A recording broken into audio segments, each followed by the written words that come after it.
আসসালামু আলাইকুম। আমেরিকার সবজি বাগানে আবারও স্বাগতম। আমার নতুন একটা ভিডিও। গাছগুলো আরো অনেক বড় হয়ে গেছে আমার বাগানের এবং প্রত্যেকটা গাছেই ফলন আসা শুরু হয়েছে। যার কারণে এই প্রত্যেকটা গাছের যে ফলন আসছে, ফল হচ্ছে, সেগুলো নিয়ে এই ভিডিওটা করা। আর এই ভিডিওর মাঝে মাঝে আমি বেশ কিছু আপনাদেরকে টিপস দেওয়ার চেষ্টা করি। আসলে টিপস দেওয়া না ঠিক, আমি শেয়ার করার চেষ্টা করি আমার অভিজ্ঞতা, আমার যে রিসার্চ এবং আমার যে প্র্যাকটিক্যাল এক্সপেরিয়েন্স, সেটা আমি শেয়ার করতে চেষ্টা করি। যেহেতু আমি উপকৃত হই, হয়তো আপনারাও উপকৃত হতে পারেন। আমার এই শেয়ারিংয়ে যে আমার যে অভিজ্ঞতা শেয়ারিং, সেটাতে যদি আপনারা বিন্দুমাত্র উপকৃত হন, সেটা আমাকে ধন্য মনে করব। আমার এই যে ভিডিও আমি বানাই, এটাকে আমি সার্থক মনে করব। আজকে আবারও আমার সেই বেগুনের ব্যাট দিয়ে শুরু করলাম। বেগুন গাছের আপডেটগুলো দেখাই। বেগুন গাছ এবং ঢেঁড়স গাছ, প্রত্যেকটা বেগুন গাছেই ফলন আসছে আলহামদুলিল্লাহ। আপনারাও মাশাল্লাহ বলবেন আশা করি, কারণ কোনো ভালো জিনিস কারো যদি কেউ দেখেন, সেটা অবশ্যই মাশাল্লাহ বলবেন। আর আল্লাহর যে ন্যাচারাল জিনিসগুলো দেখলে অবশ্যই সুবহানাল্লাহ বলবেন। এটা ভালো, সবার জন্যই ভালো, আপনার জন্যও ভালো, যার জিনিস দেখছেন তার জন্য ভালো। এই যে বেগুন ক্ষেতে দেখেন, এই যে আমি দেখাই, এই যে বেগুন ধরা শুরু হয়েছে আলহামদুলিল্লাহ। এই যে একটা বেগুন, এই যে বেগুনের ফ্লাওয়ারটা আমি ফেলে দিচ্ছি, এই যে দেখেন, এটা হলো সবুজ বেগুন। আমার এখানে যত বেগুন গাছ আছে সবই অ্যাকচুয়ালি সবুজ বেগুনের গাছ। আমি এবছর অন্য কোনো বেগুন লাগাইনি। অন্য বছর আমি যে আমাদের দেশে সিন্নিত বেগুন, লম্বা বেগুন, সেটা লাগাতাম, তিনটা লাগাতাম অ্যাটলিস্ট। তারপরে কালো মানে বেগুনি কালারের একটা বেগুন আছে গোল গোল, সেটাও লাগাতাম। এবছর শুধু সবুজটাই লাগিয়েছি, সবুজটার থেকে বীজ করেছি। আসলে সব এখানে আমার বাগানের 98% যে সবজি দেখছেন, এগুলো সব আমার নিজে চারা করা। আমি বাজার থেকে কেনা চারা কমই ইউজ করি, দুই একটা কিনেছি, সেগুলো হলো অন্য কারণে। আর আমার ঢেঁড়স গাছও আলহামদুলিল্লাহ, ঢেঁড়সগুলো বড় হওয়া শুরু হয়েছে। প্রত্যেকটা গাছেই ঢেঁড়স আছে, দেখেন আলহামদুলিল্লাহ। দেখেন আরেকটা ঢেঁড়স দেখাই, একটা ঢেঁড়স গাছে, এই যে দেখেন, এই গাছও ঢেঁড়স হয়েছে আলহামদুলিল্লাহ। তারপরে আমার শালগমগুলো আর আমি সরানোর মতো স্কোপ হয় নাই, শালগমগুলো এখানে রয়ে গেছে এবং এখানে ওরা শালগম হচ্ছে, যে শালগম গ্রো হচ্ছে। এখানে দেখায় আরেকটা, এই যে দেখেন শালগম গ্রো হচ্ছে। এই যে এই ঢেঁড়স গাছও ঢেঁড়স আছে আলহামদুলিল্লাহ, এখানেও ঢেঁড়স আছে। প্রত্যেকটা গাছেই আলহামদুলিল্লাহ ঢেঁড়স বড় হওয়া শুরু হয়েছে। ইনশাল্লাহ আমরা আগামী এক সপ্তাহের মধ্যে হয়তো ঢেঁড়স খেতে পারবো। আর বেগুন ধরেছে প্রত্যেকটা গাছেই, দেখেন এই যে ফ্লাওয়ারগুলো আমি ফেলে দিচ্ছি, একটু না ফেললে হয়, তারপরে ফেলে দিলাম আর কি। এই যে সবুজ বেগুন ধরছে আর কি। হ্যাঁ, এই যে বেগুন গাছের এবং ঢেঁড়স গাছের, এই যে ঢেঁড়স বেগুনের ব্যাড, সেটা এরকম এখন এই অবস্থায় আছে। এটা আলহামদুলিল্লাহ আমি বলবো সবগুলোরই স্বাস্থ্য ভালো আছে। এখানে আমার এই পাশে একটা কিউকাম্বার, একটা ক্ষীরা গাছ আছে। কিউকাম্বারটা বড় হয়েছে, লম্বা হয়ে উপরে উঠে যাচ্ছে। আর একটা ক্ষীরা গাছ আছে, সেটাও বড় হচ্ছে। এই পাশে ক্ষীরা গাছটা, এই যে দেখেন, এটা হলো ক্ষীরা গাছ। এই যে সে ঢেঁড়স গাছের উপর চলে আসছে। এই যে বেগুন এদিকে আরো আছে, এই যে এটাও বেগুন, সবুজ বেগুন। এখানে মাঝখানে একটা লাল শাক দেখতে পাচ্ছেন বড়, এটা আমি আসলে এটা নিজে উঠেছে এখানে, হয়তো কোনো কারণে বীজ হয়তো এখানে এসে পড়েছিল। তো আমি এটা রেখে দিয়েছি এটা থেকে বীজ রাখার জন্য, যাতে নেক্সট ইয়ার আবার ইউজ করা যায়। এবং নিচের যে ডালপালাগুলো, সেগুলো আমি ছেটে দিয়েছি। নিচের দিকে কিছু নাই, উপরের দিকে মোটামুটি আছে আর কি পাতাগুলো, এটা থেকে বীজ হবে। আর আমার করলা গাছে দেখাই আলহামদুলিল্লাহ, বলেছিলাম যে করলা আসছে এবং এই করলাগুলো কিন্তু বড় হয়ে যাচ্ছে। দেখেন আলহামদুলিল্লাহ, আমরা হয়তো আগামী এক সপ্তাহের মধ্যে করলা পাড়তে পারবো। এই যে একটা করলা, এদিকে আরও আছে, করলা ধরা শুরু হয়েছে আলহামদুলিল্লাহ। আল্লাহর মহান রবের শুকরিয়া জানাই যে উনি আমাদেরকে রিজিক দেন আর কি। এই যে একটা করলাগুলো কি করবেন, করলা যদি উপরে আটকায় থাকে, এটাকে একটু হ্যাং করে দিবেন। হ্যাং করলে করলাগুলো শেপ সুন্দর হবে এবং করলাগুলো বড় হবে। হ্যাং যখন করে দিবেন, করলাগুলো লম্বা হবে। আর যদি উপরে কোনো কারণে বাধাগ্রস্ত হয় করলা, আমি দেখেছি করলাগুলো বাঁকা হয়ে যায়। যেগুলো দেখেন এটা হ্যাং ছিল, একদম পুরোপুরি স্ট্রেট আছে, এটা একটু হ্যাং উপরে আটকায় ছিল, যার কারণে এটা একটু বাঁকা কার্ভ হয়ে গেছে। হ্যাং করা অবস্থায় কার্ভ হয়, সেটা অন্য কারণে হয়তো পোকামাকড় যদি ছোট অবস্থায় এক সাইড থেকে আক্রমণ করে তখন একটু হয়তো আপনার কার্ভ হয়ে যায়। নর্মালি এটা হ্যাং করলে এটা লম্বা হয়। আমার কলা গাছ কিন্তু বেশি বড় হয় নাই দেখেন, কিন্তু আলহামদুলিল্লাহ এর মধ্যেই ফলন শুরু হয়েছে। তার কারণ হলো যে আল্লাহর রহমত অবশ্যই, আর আমি যে প্রসেসগুলো অ্যাপ্লাই করি সেগুলি এটা কাজ দেয় আর কি। 2G 3G কাট করে দিয়েছি, যার কারণে এখন আমার মেল ফিমেল ফ্লাওয়ারের একটা ব্যালেন্স আছে। যখনই করাগুলো বেরোচ্ছে সেগুলি টিকছে আর কি। না হলে দেখা যায় যে আপনার যখন মেল ফ্লাওয়ার থাকে না, শুধু ফিমেল থাকে, তখন কিন্তু করা আসবে কিন্তু করা টিকবে না। তো আমার লাউ গাছ আলহামদুলিল্লাহ, লাউ গাছ দেখেন, লাউ গাছ মাচার উপর উঠে গেছে, অনেক বড় হয়ে গেছে, অনেকগুলো আগা বেরোচ্ছে, কিন্তু এখনো আমি কোনো করা দেখছি না। এটা আমি 2G করেছি, 3G করিনি এখনো। তো আজকে কিছু আগা কেটে দিব, 3G করব, তাহলে হয়তো আশা করছি আর কি করা দেখতে পাবো আর কি। আমার নতুন বেডের কাঁচামরিচ গাছগুলো মাটিতে শিকড় ধরেছে মনে হচ্ছে।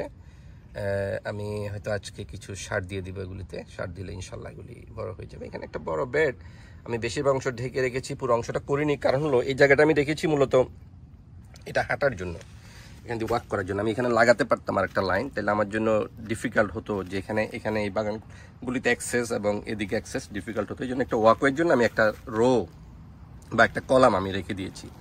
আর এই পাশে আমি কিছু লাগাইনি, অন্যান্যবার এই পাশে আমি এডিশনাল কিছু জিনিস লাগাতাম, কিন্তু এখানে আসলে লাউয়ের মাচার নিচে তো এটা এখানে ছায়া হয়ে যাবে এবং এগুলিতে খুব একটা সবজি হয় না, পোকার আক্রমণটা বেশি হয়, যার কারণে আমি যাতে এখানে ঘাস উঠে ভরে না যায় সেজন্য এটা উইড প্রোটেক্টর লাগিয়ে দিয়েছি। দেখেন যেখানে উইড প্রোটেক্টর লাগিয়ে দিয়েছি সেখানে ঘাস নেই, আর এদিকে দেখেন কি পরিমাণ ঘাস হয়েছে, এগুলিকে কাটতে হবে আমার খুব ইমিডিয়েট আর কি। আর আমার লাল শাক আমরা যেগুলো বড় বড় হচ্ছে সেগুলি তুলে তুলে খাচ্ছি এখান থেকে, এই বেড থেকে, কারণ এখানে অনেক ঘন ছিল লাল শাকগুলো।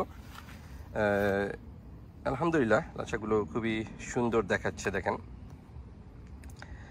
আর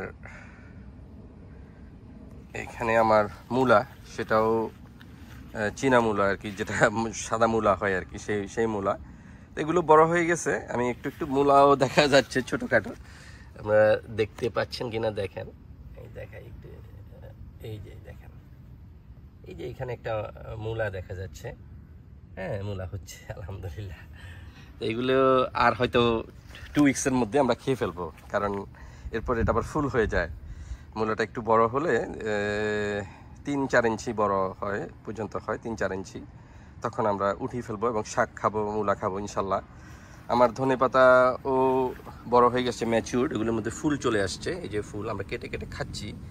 তারপরে আবার নতুন কিছু লাগিয়েছিলাম সেগুলো উঠছে আলহামদুলিল্লাহ। এই যে দেখেন নতুন যে ধনে পাতাগুলো সেগুলো গজাচ্ছে আস্তে আস্তে। এখানে ফাঁকে ফাঁকেও অনেক ধনে পাতা উঠছে, দেখেন নিচে ভিতরে দেখেন, এই যে দেখা যাচ্ছে আশা করি এখানে, এই যে। তো আলহামদুলিল্লাহ ধনে পাতা একটা পর একটা বেচ লাগাতে হয়, নাহলে এগুলি বুড়ো হয়ে গেলে এগুলো কেটে ফেললে তখন আবার কি খাবেন, এই জন্য একটা পর একটা লাগাতে হয়। এটা কেটে খেয়ে ফেলবো এখন। এগুলো যেগুলো নতুন গ্রো হচ্ছে সেগুলো এরপরে আমরা এগুলিকে যত্ন করবো, এগুলি আবার বড় হবে এই আর কি। আমার এই স্ট্রবেরি, আলহামদুলিল্লাহ স্ট্রবেরি প্রথম দফায় আমরা স্ট্রবেরি খেয়েছি অনেকগুলো, এখন আবার ফ্লাওয়ারিং হচ্ছে স্ট্রবেরিতে আল্লাহর রহমত, এবং অনেকগুলো স্ট্রবেরি ধরেছে দেখেন, যে ধরছে অনেকগুলো স্ট্রবেরি, এই গাছেও ফ্লাওয়ারিং হচ্ছে। তো এটা একটা নিয়ামত আল্লাহর, দেখেন অনেকগুলি ফ্লাওয়ারিং হচ্ছে, এই যে এই পাশে ফ্লাওয়ারিং হচ্ছে স্ট্রবেরির, এই গাছও আছে স্ট্রবেরি ফ্লাওয়ার, এই যে। আর আমার কলমি শাকগুলো আমরা কেটেছি, আমার ছোট বোন আসছিল, ওকে কেটে কিছু দিয়েছি, এই এখন আবার গ্রো হচ্ছে, দেখা যাবে হয়তো 1 সপ্তাহের মধ্যে এগুলি আবার গ্রো হয়ে গেছে, এগুলো আমরা কেটে আবার খেতে হবে। পুঁই শাকও সেম, আমরা পুঁই শাক কেটেছি, আমার ছোট ভাইয়ের জন্য কিছু পুঁই শাক পাঠিয়েছি ভার্জিনিয়াতে, তো এখন আবার এই যে আবার আগা বেরোচ্ছে, আমরা কেটে কেটে খেয়েছি, আবার আগা বেরোচ্ছে। আমার পাট শাক আলহামদুলিল্লাহ, পাট শাকগুলো অনেক বড় হয়েছে, খাওয়ার উপযোগী হয়ে গেছে, এখন খেতে পারবো আমরা ছিঁড়ে ছিঁড়ে, আশা করছি আর কি। কিন্তু একটা সমস্যা হলো, আমি পাট শাক 2 বার লাগিয়েছিলাম, প্রথমবার চারা উঠেনি, দ্বিতীয়বার চারা উঠেছে। প্রথমবার যে বীজগুলি ফেলেছিলাম সেগুলি প্রায় 1 মাস পর্যন্ত উঠে নাই, যার কারণে আমি আবার বীজ লাগিয়েছি এবং সেগুলি বড় হয়ে গেছে। এখন দেখতে পাচ্ছি প্রায় 1.5 মাস পরে ওই বীজগুলো নিচের থেকে উঠছে। আমি অনেকগুলো উঠিয়ে ফেলে দিয়েছি নিচে, আপনারা হয়তো দেখতে পাচ্ছেন ছোট ছোট, আমি উঠে ফেলে দিয়েছি, কারণ এত ঘন আসলে হবে না, আমার দরকারও নেই এতগুলো। এগুলি উঠিয়ে ফেলে দিতে হচ্ছে আর কি। এই হলো আমার পাট শাক। তারপরে আমার রাই পাতা যেটা, সেটাও আলহামদুলিল্লাহ বড় হয়ে যাচ্ছে। এগুলো হয়তো আগামী 2 সপ্তাহের মধ্যে খাওয়া যাবে আর কি, আশা করছি, আল্লাহ যদি চায়। এখানে ওই যে আমার যে লাল শাকের যে অংশটা আমরা কেটে কেটে খাই, সেই অংশটা দেখেন, এই যে কেটে কেটে খাওয়া, আবার গজাচ্ছে সেখান থেকে আবার শাক গজাচ্ছে। এটাও আলহামদুলিল্লাহ ওরাও বেশ স্বাস্থ্যবান আছে, ভালো আছে। এবং আমরা এভরি 2 উইকস লাগে না, 7 থেকে 10 দিনের মধ্যে আবার কেটে খেতে পারি আর কি, আলহামদুলিল্লাহ। আমার এই করলা গাছের অবস্থাটা একটু দেখাই, দেখেন আলহামদুলিল্লাহ করলা ধরেছে, কিন্তু গাছ বেশি বড় হয় নাই। এই যে দেখেন করলা হয়ে গেছে, এই যে করলা হয়ে গেছে দেখেন আমার গাছে। গাছ বেশি বড় হয় নাই, ফ্যান্স এখনো পুরোপুরি উঠে নাই, হাফ উঠেছে, কিন্তু আল্লাহর রহমত, বিশেষ নিয়ামত, করলা হচ্ছে। বরবটি গাছ এত বেশি বড় হয় নাই, নিচের থেকে ডালপালাগুলো আমি একটু কেটে দিয়েছি, পাতা নাই নিচে, উপরের দিকে দেখেন এত বেশি বড় হয় নাই বরবটি, কিন্তু বরবটি ধরছে এখানে। এটা হলো যে একটা বিশেষ আল্লাহর নিয়ামত। দেখেন এই যে দেখেন বরবটি কিন্তু ধরা শুরু হয়েছে, এই যে বরবটি আমরা পেরেছিও। আমার ছোট বোন আসছিল, ওকে মানে 5-6টা দিয়েছি আমি পেরে, একটু বড় হয়েছিল, যদিও ম্যাচিউর হয় নাই। তারপর এগুলো এখনো ম্যাচিউর হয় নাই, এগুলি হয়তো এখন কত প্রায় 20 ইঞ্চি হয়েছে লম্বা। এগুলি প্রায় 2 ফিটের মতো, 2 ফিট হয়, একটা 24-25-26 ইঞ্চি হয় লম্বা বরবটি। আলহামদুলিল্লাহ ছোট গাছে অনেকগুলি বরবটি ধরছে, এই দেখেন প্রচুর বরবটি আছে, এবং দুইটা করে পাতার গোড়া থেকে বেরোচ্ছে, ফ্লাওয়ারিং হচ্ছে, বরবটির অবস্থা ভালো আছে। আমার লাউয়ের যে মাচা, মেইন বেড, যেটা মাচা না, মাচা তো একটাই অ্যাকচুয়ালি, আমি 20 ফিট লম্বা একটা মাচা করেছি, 20 ফিট বাই 4 ফিট আর কি। এটা আমার মূলত লাউয়ের মাচা। এই যে দেখেন, এই যে লাউটা মাচায় উঠে গেছে, এবং ওই পাশেও ওই দিক থেকে যে 2টা লাউ গাছ আছে সেটাও মাচায় উঠে গেছে। এরা ইনশাল্লাহ কিছুদিনের মধ্যেই মানে লাউয়ের করা আসবে বলে আমি আশা করছি আর কি। এবং লাউ গাছটা মোটামুটি এখন হেলদি আছে। আমি কিছু যত্ন নিয়েছি, নিচে একটু ক্লিন করেছি, নিচের গোড়া ক্লিন করে দিয়েছি, এবং সারটা দিচ্ছি নিয়মিত। এবং চিচিঙ্গা গাছ, এটা আমার চিচিঙ্গা গাছ, দেখেন এখানেও ক্লিন করা আছে, নিচের দিকে পাতাগুলো কেটে দিয়েছি, একদম পরিষ্কার, কোনো ঘাস নাই, কিছু নাই। এবং চিচিঙ্গা গাছটাও আলহামদুলিল্লাহ স্বাস্থ্যবান আছে, এবং সেও মাচায় উঠে গেছে, এবং চিচিঙ্গাও ধরা শুরু হয়তো হচ্ছে আর কি। আমি একটা কড়া দেখতে পাচ্ছি, এটা টিকছে কিনা আমি জানি না। এটা একটা কড়া চিচিঙ্গার, হয়তো রিজিকে যদি থাকে এটা টিকবে। এবং প্রত্যেকটা পাতার গোড়ায় কিন্তু ছোট ছোট কড়া আছে। এখানে আমি দেখতে পাচ্ছি যে এটা কড়া, হ্যাঁ এখানেও আছে একটা কড়া, এরকম আছে পাতার গোড়ায় অনেকগুলি কড়া দেখা যাচ্ছে। এগুলো হয়তো একটু আগামী 1 সপ্তাহের মধ্যে ভিজিবল হবে কড়াগুলো আর কি, চিচিঙ্গার। আমার মেইনটা আমরা কিছু কেটে মেইনটাকে নিয়ম হলো, আমি সার্চ করে দেখেছি মেইনটা সংরক্ষণ করার একটা পদ্ধতি, সেটা হলো মেইনটাকে আপনার ডাল সহ কেটে নেবেন। এই যে আমি কেটে নিয়েছি এখানে, এই যে দেখছেন, এই এরকম ডাল সহ কেটে নেবেন, নিয়ে এটাকে ওয়াশ করবেন ভালোভাবে, ওয়াশ করে এটাকে পানিটা ঝরাবেন, পানি ঝরিয়ে এটা মানে ছায়ার মধ্যে শুকাতে হবে। ছায়ার মধ্যে যখন শুকিয়ে যাবে, পাতাগুলো ক্রিস্পি হয়ে যাবে, তখন পাতাগুলো ছিঁড়ে নিয়ে ওইটাকে গুঁড়ো করে আপনি একটা জারে রেখে দিবেন বা বয়মে রেখে দিবেন। এটার স্মেল এবং এটার কালার চেঞ্জ হবে না, ভালো থাকবে আর কি। যদি আপনি সানলাইটে দেন তাহলে এটার কালার চেঞ্জ হয়ে যাবে সানলাইটে, আর যদি ছায়াতে শুকান, শ্যাডোর ভিতর আর কি, যেখানে ছায়া থাকবে সেখানে যদি শুকান, তাহলে এটার মানে স্মেল এবং সব কিছু ঠিক থাকে আর কি। আমি অন টেস্টে করছি, একজন আমাকে পরামর্শ দিয়েছে, সেটা অনুযায়ী আসলে করছি। দেখি মানে এটার রেজাল্ট কি হয় আর কি, আপনাদেরকে ইনশাল্লাহ আপনাদের সাথে শেয়ার করব। আমার beef tomato, this is my beef tomato, it's look like a beef, it's a big boy। আপনার অনেক বড় বড় টমেটোগুলো হয় এগুলো। আমি এটা আসলে একটা টমেটো গাছ আমি কিনেছি লইস থেকে। আমি দেখাই টমেটোর ভ্যারাইটিটা, এটাকে বলে রেড বিফস্টেক টমেটো, এটাই এখানকার এই প্রোডাক্ট, রেড বিফস্টেক। এবং আলহামদুলিল্লাহ টমেটো বিগিনিংয়ে কিছু টমেটো পচে গিয়েছিল, ফাঙ্গাল ইনফেকশন ছিল, আমি ফাঞ্জিসাইড ইউজ করেছি, যার কারণে এখন এরা স্বাস্থ্যবান আছে, কোনো ডিজিজ দেখছি না। এবং টমেটোগুলো বড় হচ্ছে, বেশ টমেটো আছে এখানে গাছে। আপনারা সব ভিজিবল কিনা আমি জানি না, এখান থেকে বোঝা যায় না ক্যামেরা থেকে, পরে হয়তো ভিডিও দেখলে বোঝা যাবে আর কি, যে টমেটোগুলো অনেক টমেটো আছে গাছের মধ্যে। আলহামদুলিল্লাহ প্রচুর টমেটো ধরেছে। আমার যে মেইন যে টমেটোর যে ব্যাড, সেই টমেটোর ব্যাডে কিছু টমেটো মাটিতে লাগানো, কিছু টমেটো টবে করা, টব আর বাকেট বলি, 5 গ্যালনের বাকেট এগুলো এরকম। এটা হলো আমার টমেটোর বেড। তো এই টমেটোর বেডে এই পাশে যে 2 লেয়ারে আমি লাগিয়েছি, 2টা লাইনে, সরি, এই পাশে যে 2টা লাইনে লাগিয়েছি সেগুলো আলহামদুলিল্লাহ স্বাস্থ্যবান আছে এবং ফলনও হচ্ছে। গাছের মধ্যে প্রচুর পরিমাণে টমেটো আছে, টমেটো ধরছে আর কি। ফাঁকে ফাঁকে হয়তো আপনারা দেখতে পাচ্ছেন যে টমেটোগুলো কীভাবে ধরছে আর কি। প্রত্যেকটা গাছে টমেটো আছে। এখানে 2টা লাইন, সামনের দিকে যে লাইনটা সেটা হলো রেড চেরি, মিডিয়াম সাইজের টমেটো। এটা খুব ভালো লাগে আমাদের কাছে, সবচেয়ে বেশি ভালো লাগে, তরকারিতে দিলেও একটু সাওয়ার টেস্ট আছে এবং খুব ভালো লাগে, বিচি কম এটার মধ্যে, সিডস কম। আর পেছনের যে লাইনটা আমি বাকেটে দিয়েছি সেটা হলো আমাদের অনেকটা দেশি টমেটোর মতো, মিডিয়াম সাইজের টমেটো হয় এগুলো। এই হলো আমার টমেটোর অবস্থা। টমেটোর সামনেই আমি গাঁদা ফুল লাগিয়েছিলাম, সেগুলো বড় হয়েছে এবং আলহামদুলিল্লাহ দেখেন এই যে অল্প দিনেই ফ্লাওয়ারিং হচ্ছে, গাঁদা ফুলের ফ্লাওয়ার চলে আসছে। হ্যাঁ, এই যে অনেকগুলো ফুল ফুটেছে 2-1টার মধ্যে, দেখেন এগুলো তো ফুল ফুটে গেছে অলমোস্ট। এই যে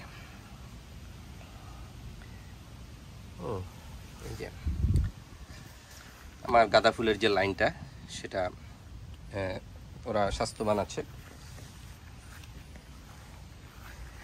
এখানে আমার পেছনে এই যে টমেটোগুলো লাগানো, এই টমেটো গাছগুলো নিয়ে আমি খুব স্ট্রাগল করতেছি।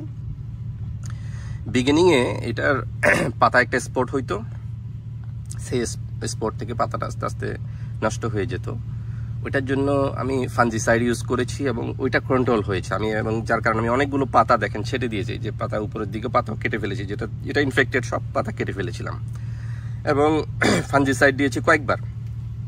কিন্তু এখন এরপরে নতুন একটা ডিজিজ আমি দেখছি, এটা সম্পর্কে আমি এখনো কিছু সিদ্ধান্তে আসতে পারি নাই কোনো, কেন হচ্ছে এটা। অনেকে বলছে যে এটা আয়রন ডিফিসিয়েন্সি বলে, আয়রনের স্বল্পতা যেটাকে বলে। সরি, আমি কথা বলতে একটু কষ্ট হচ্ছে, আমার ঠান্ডা লাগছে। তো আয়রনের স্বল্পতার কারণে এটা হচ্ছে বলতেছে, আর আমার কাছে মনে হচ্ছে এটা ফাঙ্গাল ইনফেকশন, এটা আরেক ধরনের। এই দেখেন পাতাগুলো ইয়েলো হয়ে যাচ্ছে এবং এটা ফোটা হয়ে যাচ্ছে আস্তে আস্তে। দেখেন এই যে এটা পুরা, দেখেন পুরা আগাটাই ইয়েলো হয়ে গেছে, পুরা পাতাটা। অনেক সময় এটা অ্যাপসম সল্ট দিলে এটা ভালো হয়, আমি আজকে ট্রাই করব, সেই কারণে কিনা জানি না। এবং আগাটা মরে যাচ্ছে, দেখেন এটা অলরেডি কাত হয়ে গেছে এবং এটা ফোটা হয়ে গেছে, মরে যাচ্ছে আগা অনেকগুলো। যদি এটার মধ্যে ফুল আছে আগার মধ্যে, দেখেন অনেকগুলো আগা, দেখেন এটার মধ্যে যে টমেটো ধরেছে, কিন্তু এই আগাটা মরে যাচ্ছে।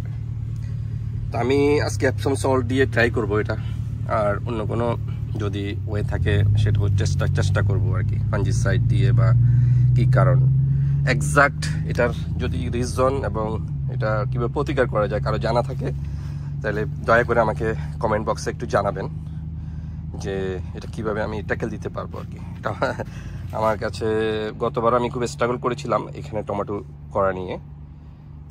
এই জায়গাটা আমি জানি না এখানে কি ফাঙ্গাল ইনফেকশনটা বেশি হচ্ছে এখানে। এটা আমার ফ্যান্স থেকে হচ্ছে কিনা, ফ্যান্সগুলো তো পুরানো, আজকে 4-5 বছরের পুরানো ফ্যান্স, সেটার থেকে কিনা জানি না। তবে আমি ফ্যান্সের মধ্যে ফাঞ্জিসাইড স্প্রে করেছি, এবং ইভেন এখানে যে বাঁশের কঞ্চিগুলো দিয়েছি এগুলো আমি ফাঞ্জিসাইড দিয়ে এগুলোকে বিশুদ্ধ করে নিয়েছি, ভালো করে ফাঞ্জিসাইড দিয়ে এগুলোকে আমি জীবাণুমুক্ত করে তারপর দিয়েছি।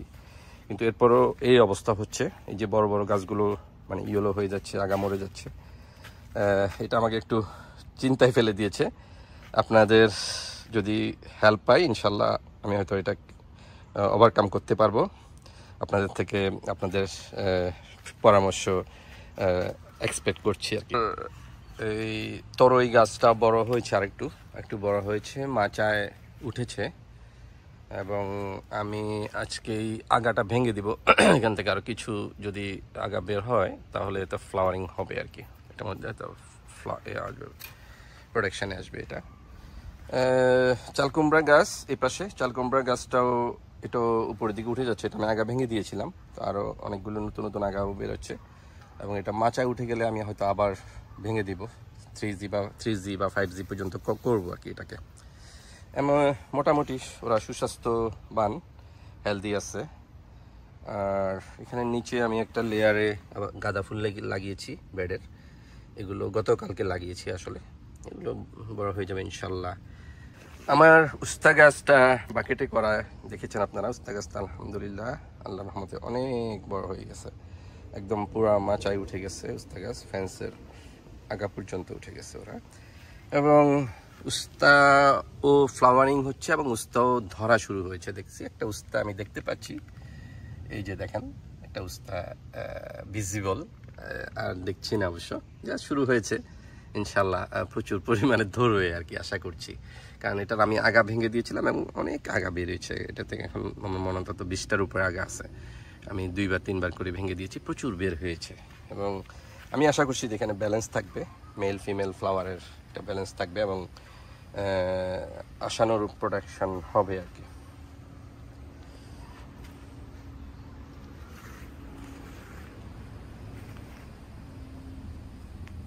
আমার সিম গাছ, সিমের মাচা, সিম গাছে মাচার উপর উঠেছে সিম গাছ। গতবার এখানে আমি বাঁশের ঝাড় দিয়েছিলাম, এর আগের বারও করেছি ওইভাবে, কিন্তু এবার একটু ডিফারেন্ট ওয়েতে করলাম, একটা হাই মাচা করেছি, 5.5 ফিট 6 ফিটের মতো, 6 ফিট হাইটের একটা মাচা করেছি, যাতে নিচে অ্যাটলিস্ট হাঁটা যায় আর কি ভালোভাবে। এবং সিম গাছ আলহামদুলিল্লাহ, সিম গাছও মোটামুটি ভালো আছে। থেকে দেখেন এই যে বাকেটে করা সিম গাছটা বাকেট থেকে উপরে উঠে গেছে আস্তে আস্তে আস্তে আস্তে আস্তে আস্তে। এই যে সিম গাছের হেলদি আছে, বাট ফ্লাওয়ারিং এখনো হচ্ছে না, ফ্লাওয়ারিং হতে তো সময় লাগবে। আমার এই যে বেড, এই সামনে যে বেডটা দেখতে পাচ্ছেন, এটা 8 ফিট বা 8 ফিটের বেড, ওখানে আমার ঢেঁড়স এবং কিছু কাঁচামরিচ, এগুলো বাংলাদেশি হাইব্রিড কাঁচামরিচ অ্যাকচুয়ালি, আমি আগের ভিডিওতে বলেছিলাম এগুলি থাই চিলি না, এগুলি আসলে এগুলি হলো বাংলাদেশের হাইব্রিড মরিচ, অনেক লম্বা লম্বা হয় এবং মোটামুটি ভালো ফলনে হয়, লম্বা হয়ে যায় গাছগুলো। আর এখানে আমার এডিশনাল কিছু জিনিস আছে, এখানে একটা জুকনি গাছ কিনেছি, জুকনির চারা কিনেছিলাম আমি লয়েস থেকে, এবং সেটা ফ্লাওয়ারিং হচ্ছে। একটা জুকনি আমি দেখেছিলাম বাট সেটা টিকেনি, মরে গেছে। আর এখানে আমার কচু গাছ, লতির যে কচু, সেই লতির কচু, এগুলো বড় হচ্ছে আলহামদুলিল্লাহ। এখানে এডিশনাল কিছু বরবটি ছিল 2-3টা, সেগুলি লাগিয়েছে এবং সেগুলির থেকে বরবটি ধরছে। গাছ বড় হয়নি, গাছে পাতা নাই, দেখেন 3-4টা পাতা, বেশি নাই দেখেন, কিন্তু বরবটি ধরছে। এখান থেকে আরও আমি 4টা বরবটি পেরেছি, এখানে দেখেন, এখানে 2টা আছে, এখানে 2টা আছে, আশা করি আরও ধরবে ইনশাল্লাহ। এখানে আমার একটা তাবাসকান হোয়াইট চিলি, এবং সেটাও ভালো ফলন দেখতে পাচ্ছি, বেশ মরিচ ধরছে, থাই চিলির মতো অনেকটা। আমি ইনশাল্লাহ এটার থেকে বীজ করব আগামী বছরে, এটার থেকে আমি বীজ করে আগামী বছর আমি, এটা হলো এই চিলিটা তাবাসকো হেয়ারলুম হট পেপার, এবং এটা প্রোডাকশন বেশ ভালোই দেখতে পাচ্ছি আমি, মানে অনেক শাখা প্রশাখা, অনেক ফ্লাওয়ারিং হচ্ছে, অনেকটা থাই চিলির মতোই, যেটা আমি হ্যাপি। এবং যে ঝাল যেটা আছে এটা থাই চিলির মতোই অনেকটা ঝাল, খুব বেশি এক্সট্রা হট না, মিডিয়াম হট। তো তো এখান থেকে আমি বীজের জন্য প্রথম যে মরিচটা ধরেছে সেটা রেখে দিয়েছি। এই যে দেখেন, এটা ফার্স্ট চিলিটা রেখে দিয়েছি। ওটার থেকে আমি ইনশাল্লাহ বীজ করবো এবং আগামী বছর এটারও আমি একটা ব্যাডে শুধু এটা করবো, তারপরে স্ক্যান এটা আর কি। যেহেতু এটার প্রোডাকশন ভালো, প্রচুর পরিমাণে মরিচ ধরছে গাছে, যার কারণে এটা করা যাবে। এটা হলো আমার সেই ব্যাডের এক পাশে 7টা বেগুন গাছ। এই যে বেগুন গাছগুলো পাতা বড় হয়ে গেছে, গাছগুলো একটু বড় হচ্ছে মোটামুটি আলহামদুলিল্লাহ। বেগুন গাছগুলোর দেখেন অবস্থা। বেগুন গাছের পাশে হলো পরের 3টা লাইন 21টা মরিচ গাছ, যেটা বাংলাদেশি হাইব্রিড মরিচ। এগুলো গাছগুলো লম্বা হবে, মরিচগুলো বেশ লম্বা লম্বা হয়, যার কারণে এখানে আমি 4 ফিট লম্বা আপনার স্টিক দিয়েছি আর কি, প্লান্ট প্রোটেকশন স্টিক, যেগুলি অ্যালুমিনিয়ামের ফ্রেম উপরে কোটিং করা। 4 ফিট দিয়েছি কারণ গাছগুলো বেশ লম্বা হবে, অ্যাটলিস্ট 3 ফিট 3.5 ফিট লম্বা হয়ে যাবে।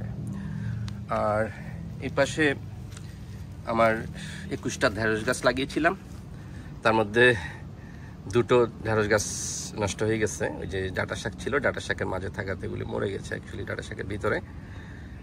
বাকি যে 19টা আলহামদুলিল্লাহ ওরা এখনো ভালো আছে। তার মধ্যে 2টা খুব রুগ্ন অবস্থা, এটা অবস্থা খুব একটা ভালো না, আর এটার অবস্থা খুব একটা ভালো না। আমি ডাঁটা শাক উঠানোর সময় এটাকে উঠে ফেলেছিলাম, যার কারণে এটা একটু আবার ওর দেরি হচ্ছে আর কি, আবার মাটির সাথে অ্যাডজাস্ট করতে, শিকড় বের হতে। বাকিগুলো আলহামদুলিল্লাহ, বাকিগুলোর থেকে ফ্লাওয়ারিং হচ্ছে। এই যে ফ্লাওয়ারিং হচ্ছে আমি দেখতে পাচ্ছি, প্রত্যেকটা গাছে আছে, আপনারাও দেখতে পাবেন আশা করছি যে ফ্লাওয়ারিং। তো এই ঢেঁড়স গাছ আলহামদুলিল্লাহ, ঢেঁড়স গাছগুলো ভালো অবস্থায় আছে। এবং এখানকার যে মরিচ গাছগুলো আমি একটু এর মতো করে দিয়েছি, এটাকে কি বলে, একটু মাটিটাকে গাছের গোড়ায় জড়ো করে দিয়েছি। আমাদের দেশে এগুলিকে লোল বলে, আর অন্যান্য দেশ থেকে কি বলে জানি না, এটা আমাদের ফেনীর ভাষা, লোল বলে আর কি। লোল বানিয়ে দিয়েছি, জাস্ট মাটিটাকে এই যে একটু উঁচা করে দিয়েছি গাছের গোড়ায়। আর মাঝখানে এখানে যে পানি যাওয়ার জন্য এখানে যে লাইনটা করেছি, এখানে আমি পানিটা দিচ্ছি, গাছের গোড়ায় পানি দিচ্ছি না। এই যে গাছের গোড়ায় না দিয়ে যে ড্রেন বানাচ্ছি, প্রত্যেকটা লাইনের পাশে পাশে ড্রেন আছে, ড্রেনের মধ্যে পানিটা দিচ্ছি। ডাইরেক্ট যদি আপনি গাছের মধ্যে পানিটা দেন, তাহলে আপনি যে পেস্টিসাইড ইউজ করেন গাছের পাতার মধ্যে, সেগুলো আপনার পানির স্প্রের কারণে সেগুলো আস্তে ঝরে ওগুলি পানির সাথে চলে যায়, তখন পোকায় আবার অ্যাটাক করে। তো এই জন্য আমি ওইটা অ্যাভয়েড করার জন্য মূলত এটা করেছি, পানিটা সারটা এভাবে দিচ্ছি। আর যখনই পেস্টিসাইড দিচ্ছি সেটা গাছের পাতার মধ্যে দিচ্ছি, ডাইরেক্ট উপর থেকে স্প্রে করে পাতার মধ্যে দিচ্ছি আর কি। আমার রাসবেরি মোটামুটি শেষের দিকে। কিছু আমি বড় আগা কেটে দিয়েছি রাসবেরিগুলো, এখনও 2-1টা রাসবেরি আছে, এই যে পেরে পেরে আমরা খাচ্ছি। এটা ব্লুবেরি এবং এটা ব্ল্যাকবেরির ফ্লাওয়ারিং হচ্ছে। আমি মরা যে ডালগুলো ছিল সেগুলো কেটে দিয়েছি, এখন নতুন করে ডাল বেরিয়েছে, সেগুলির থেকে ফ্লাওয়ারিং হচ্ছে, খুব সুন্দর দেখেন। এই যে ব্ল্যাকবেরি ফ্লাওয়ার, আর ব্ল্যাকবেরিটা গ্রিন থাকে প্রথমে, এরপরে এই কালার হয়, তারপর আস্তে আস্তে ব্ল্যাক হয়ে যায়। যখন পাকে এটা ফুল রিপেন হবে তখন এই ব্ল্যাক হয়ে যাবে আর কি। আমার বারপি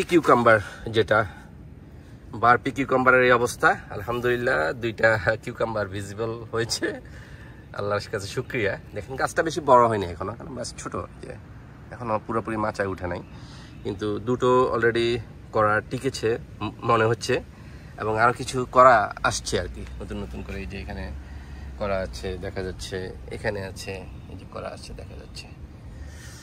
তারপরে আমার যে দেশি শসা, এটা দেশি শসা, এবং দেশি শসাও করা আসছে, কিন্তু করার টিকে নাই এখনো, আমি জানি না এগুলো টিকবে কিনা।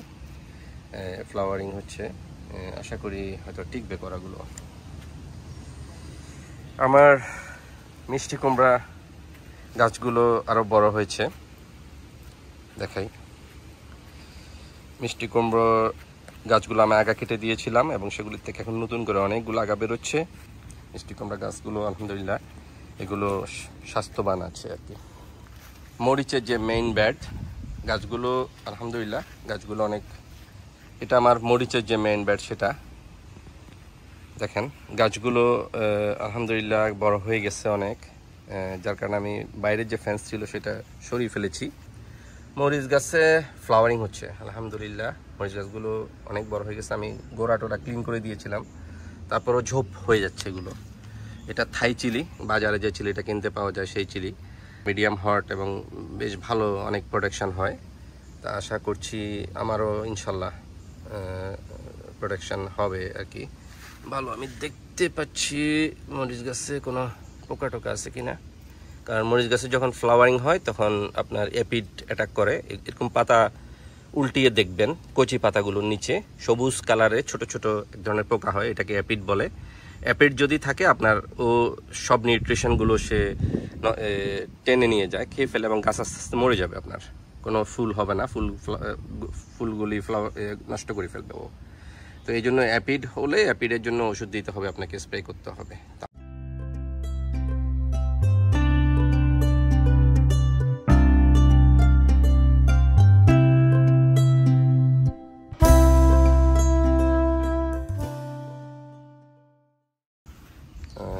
যদি একবার অ্যাপিড হয়ে যায় আপনার গাছ তো অনেক পেছায় যাবে আর কি, ওইটা মারলে আবার সে রিকভারি করতে সময় লাগবে।